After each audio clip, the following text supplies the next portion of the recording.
Okay, welcome, and now we're going to do another example, and this time we're going to sketch a secant function, but now it's going to involve a vertical and horizontal shift, okay, in addition to a vertical and horizontal stretch or compression, okay. So again, what I mean by it is going to be our A, B, C, D, right, our form.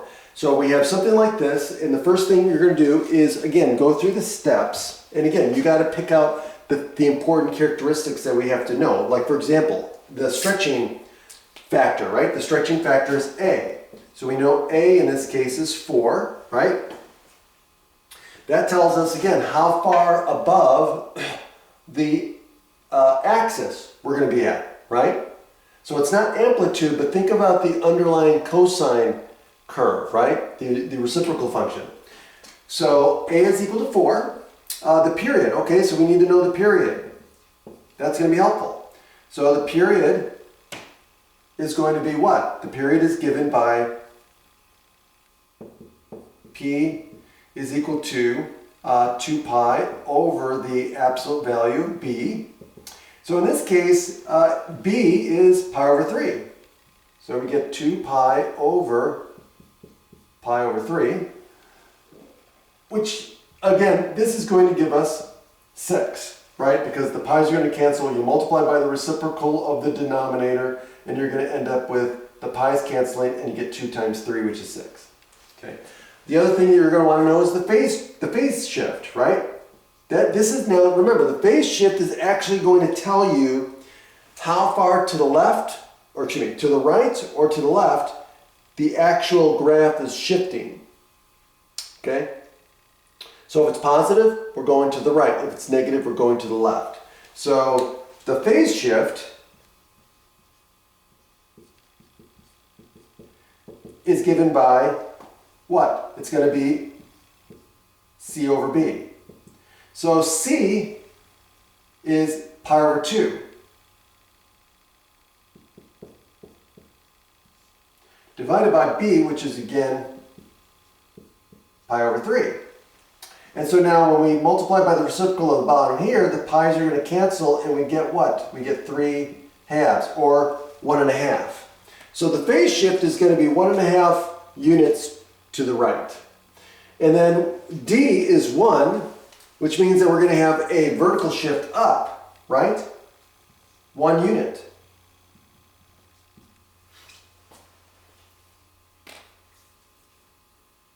Okay, now again, if you factor out B, you'll actually get the phase shift, which, because, again, I'm just going to show you this because I think it's interesting to note again, is if you factor out B, so pi over 3x, pi over 3, well, what's left behind? Well, when you factor out pi over 3, you actually get x, what? Minus 3 halves. And remember, when you're inside the function, right, and you're subtracting from x, that relates to a shift to the right, 3 halves units, or 1.5 units, which is exactly what the phase shift tells us. So remember, when you factor out B from inside the function, you actually get the phase shift. Okay, now, let's graph this thing now. I could graph the basic function A secant bx. And then shift it 1.5 units to the right and 1 unit up. Okay? But let's put our asymptotes. Because if we know where the asymptotes are located, then we know that where to put our secant function, right? Because it has to be smack dab in the middle of those. So that's the thing. So I would rather graph the asymptotes first. So where are the asymptotes going to be located? Okay, so the asymptotes, right? So if we're looking at the vertical asymptotes, those are going to be located where? At x equals C over B plus it's going to be pi over 2 times the absolute value of B times some odd integer. Right, so k is an odd integer. So what does that mean? Well, the smallest odd integer that I can use is 1. So the first asymptote is going to be at c over b plus pi over 2 times the absolute value of b. So what does that mean? Well, let's just find the first one. So c over b is 3 halves, so it's going to be 3 halves plus what? Pi. So it's going to be 1/2.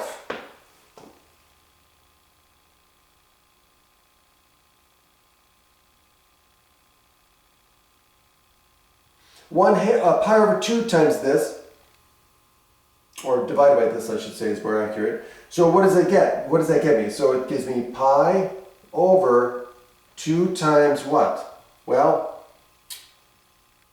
b is equal to pi over 3.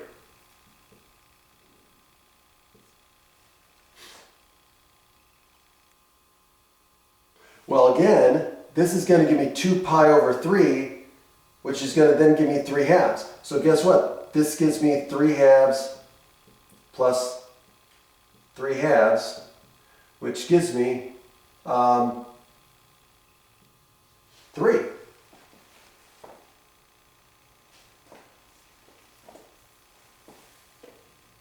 So that's telling me that my first asymptote is at 3. Okay, so let's do that.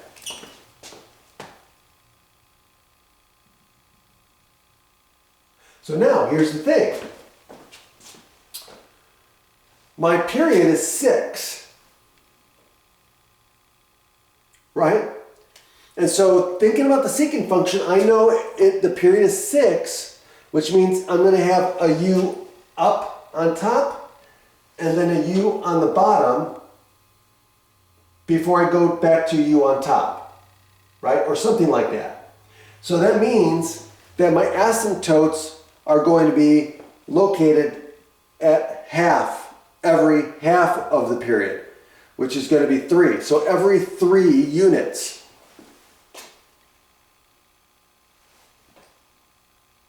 Okay, so every 3 units. So that means I'm going to have an asymptote here at 6. I'm going to have an asymptote here at 0. I'm going to have an asymptote at -3, and so on. Now this is where, for me, it becomes easy because I know I'm going to have a graph between each pair of asymptotes. Okay, so where is it going to be located? Well, it's going to be located smack in the dibble, in the middle. So I know my phase shift is 3.5, right? Normally, the graph would be located at 0, right?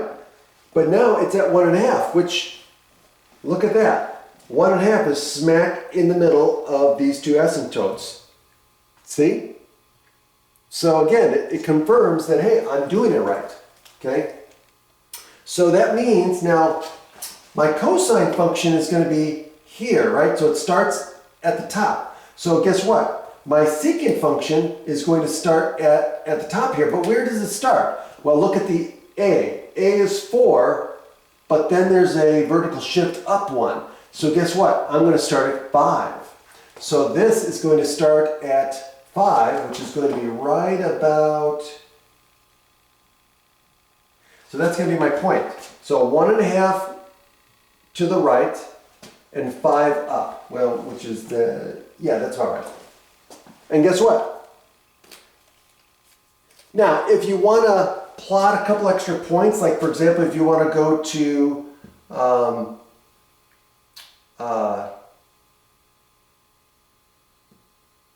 2 1/4 here, 2.25, or if you want to go, so because again, we're going to split up into fourths, right? So if we want to take a half of this, right?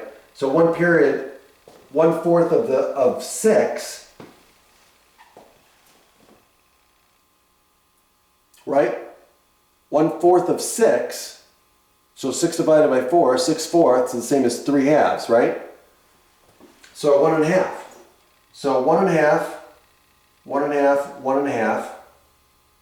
Okay, but if I want to go, let's say, half of that and half of this to sketch a couple other points, that's fine. I'm not going to do that.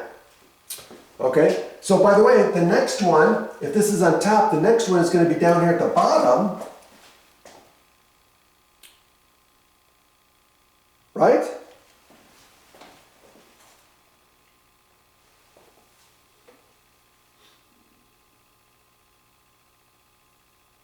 But realize it's shifted up one.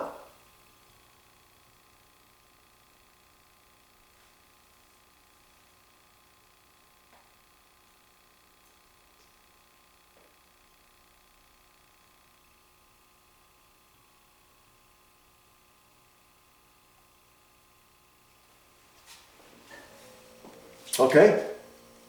So realize it's shifted up one. So what does it mean? Well, normally it'd be at 4, right? So normally it'd be 4 and -4. But now that it's shifted up 1, this is moving up 1. This is also moving up 1, which means at the bottom it's going to be -3. Okay, so at this point I'm going to put a point over here, right in the middle, right? Because if this one's here, if I go 3 more, I'm going to be here, right in the middle, which is going to put me at 4.5. So at 4.5, I'm going to go to -3. And that's where the other one is. And guess what? I'm going to go to here and do the same thing. Right there.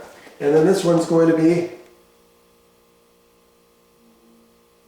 right here. Now, again, they only ask you to do one period, but again, you can see once you got the pattern, then it's easy, right? Because I know this one is going to be doing this.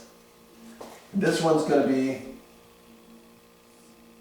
doing that. And then again, oops, it's a little sloppy, but you get the point.